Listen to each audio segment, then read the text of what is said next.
आपने संविधान की चर्चा की, संविधान के आर्टिकल का चर्चा किया, हमारे सवाल कैसे उठाए। इतना हमारा एट्रोसिटीज हो रहा है, SC/ST पे तो कन्विक्शन रेट इतना पुअर क्यों है? तो उनको सिर्फ दलितों का नेता कह देना, ये उनके साथ में बहुत अन्याय है। डॉक्टर अंबेडकर भवन पटना में एक भव्य स्तर पर कार्यक्रम का आयोजन किया गया था। क्या हम अपने जीवन में समानता देखते हैं?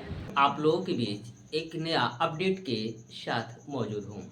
तो आर्टिकल 21 कॉन्स्टिट्यूशन में दिया right to life with dignity, तो क्या हमारे जो लोग हैं वो डिग्निटी से जी रहे हैं? पटना हाई कोर्ट की अधिवक्ता श्रीमती अलका वर्मा ने जो बातें कही है, देश ही नहीं दुनिया की आधी आबादी महिलाओं के लिए बहुत ही मायने रखता है। आर्टिकल 14 में समानता की बात कर रहे हैं, उसमें सिर्फ कास्ट नहीं, उसमें जेंडर भी है।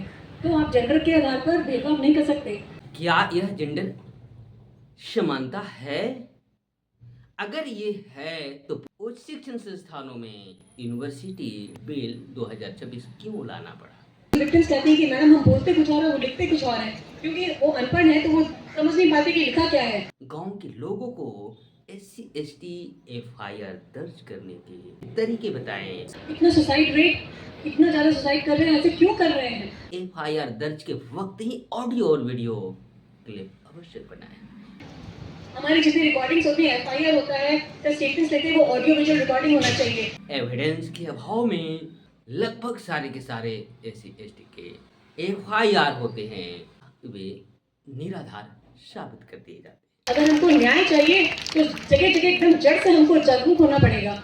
मैं शिव प्रसाद, अभी हम आप लोगों के बीच एक नया अपडेट के साथ मौजूद हूँ। आप सभी को मालूम है कि पूरे देश में दलितों के ऊपर सबसे ज़्यादा और सकारात्मक पहल करने वाले बाबा साहब अम्बेडकर का नाम आता है।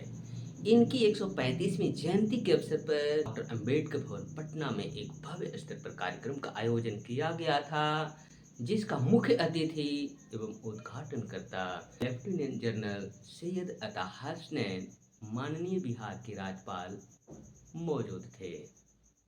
इनके साझा मंच से पटना हाई कोर्ट की अधिवक्ता श्रीमती अलका वर्मा ने जो बातें कही है, वह हर बुद्धिजीवी और देश ही नहीं दुनिया की आधी आबादी महिलाओं के लिए बहुत ही मायने रखता है। इन्होंने स्पष्ट की कि संवैधानिक तौर पर समाज में समता, समानता, बंधुता का स्थापना करने के अनुच्छेद दिए हुए हैं।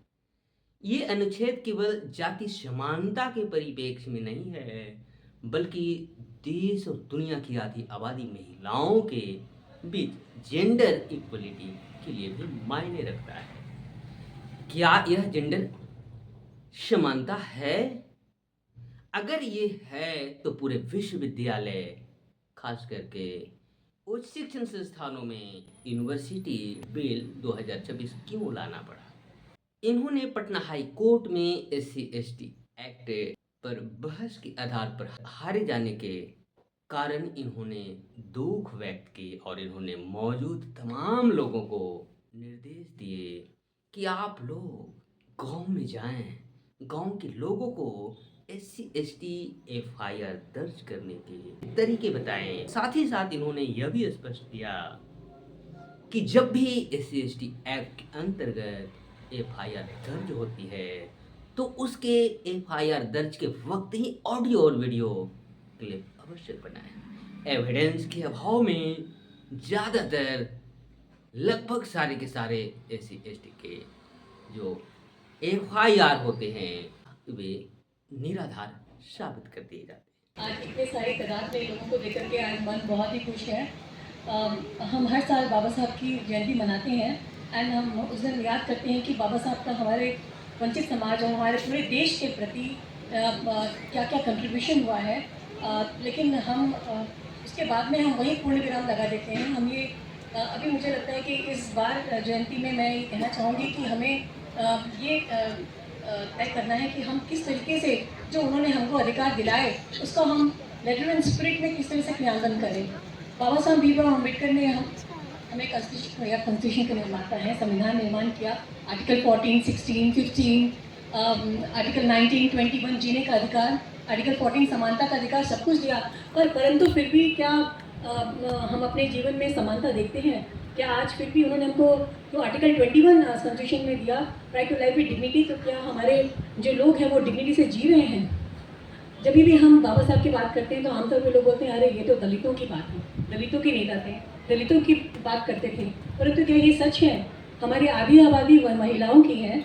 और आप जब हम समानता आर्टिकल 14 में समानता की बात कर रहे हैं, उसमें सिर्फ कास्ट नहीं, उसमें जेंडर भी है, तो आप जेंडर के आधार पर भेदभाव नहीं कर सकते। तो ये जब उन्होंने महिला की बात की है तो वो महिला दलित महिला की बात नहीं की, उन्होंने 50% भारत की जो आबादी है उसकी बात की है। तो उनको इससे दलितों का नेता कह देना, ये उनके साथ में बहुत अन्याय है।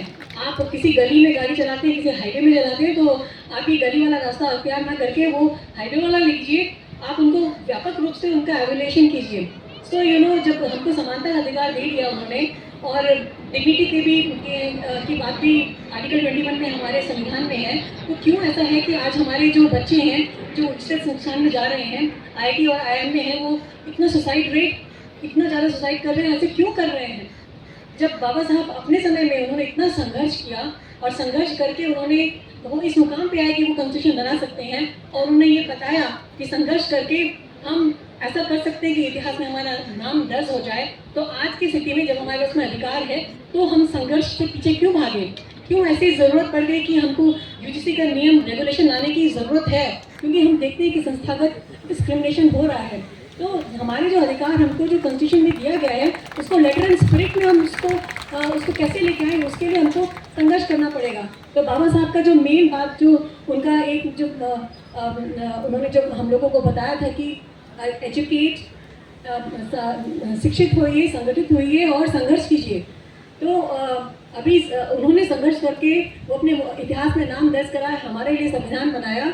तो आज हमारे संघर्ष का समय आ गया है कि हम संघर्ष करें और ये देखें कि हम लोगों को जो भी अधिकार प्रदत्त किए गए कॉन्स्टिट्यूशन में, उसका हम किस तरीके से भली भांति से उपयोग करें अपने हक में। और जो हमारे बच्चे शिक्षण संस्थानों में पढ़ रहे हैं, हमारे लोग जो कार्य क्षेत्र में हैं, उनके साथ में नाइंसाफी ना हो, डिस्क्रिमिनेशन नहीं हो, और ये असल संघर्ष का समय है। मैं आई तो मैंने बहुत ही अच्छा चीज़ देखा कि यहाँ पे स्काउट्स बना है, फुल फॉर्म मुझे पता नहीं है, लेकिन स्काउट्स इसको वेलकम, सच अ वेलकम थिंग, मुझे लगता है कि इन स्काउट्स को हर जगह गांव-गांव में जाकर के बताना चाहिए, और जहाँ पे एट्रॉसिटीज़ होती है SC/ST वाली, उसमें उन लोगों को बताएं कि FIR कैसे दर्ज हो। मैं पटना हाईकोर्ट में अधिवक्ता हूँ और मैं देखती हूँ कि अपना केस में जब हारती हूँ तो कितना दुख होता है, जबकि क्योंकि हमारे जो स्टेटमेंट्स लिए गए हैं वो गलत लिए गए हैं। वो मेरे जो विक्टिम्स कहते हैं कि मैडम हम बोलते कुछ और है, वो लिखते कुछ और है, क्योंकि वो अनपढ़ है तो वो समझ नहीं पाते कि लिखा क्या है। तो मेरा संदेश इसमें अभी एक ये जुड़ने जा रहा है कि हमारी जितनी रिकॉर्डिंग्स होती है, FIR होता है या स्टेटमेंट्स लेते हैं, वो ऑडियो विजुअल रिकॉर्डिंग होना चाहिए। इतना हमारा एट्रॉसिटीज हो रहा है SC/ST पे, तो कन्विक्शन रेट इतना पुअर क्यों है? क्योंकि हमारे जो स्टेटमेंट्स ले जा रहे हैं, FIR इतना पुअर है, सारे केसेस को डिलीट करते हैं। तो मैं स्काउट्स एंड जो ये हैं, मैं तो इनको कहूँगी कि आप लोग हर जगह जाइए, अपना आर्मी बनाइए और उन लोग को शिक्षित कीजिए। कहीं पे एट्रॉसिटी थी वहाँ पहुँचिए, उनको बताइए कि FIR कैसे लिखना है, स्टेटमेंट कैसे लिखना है।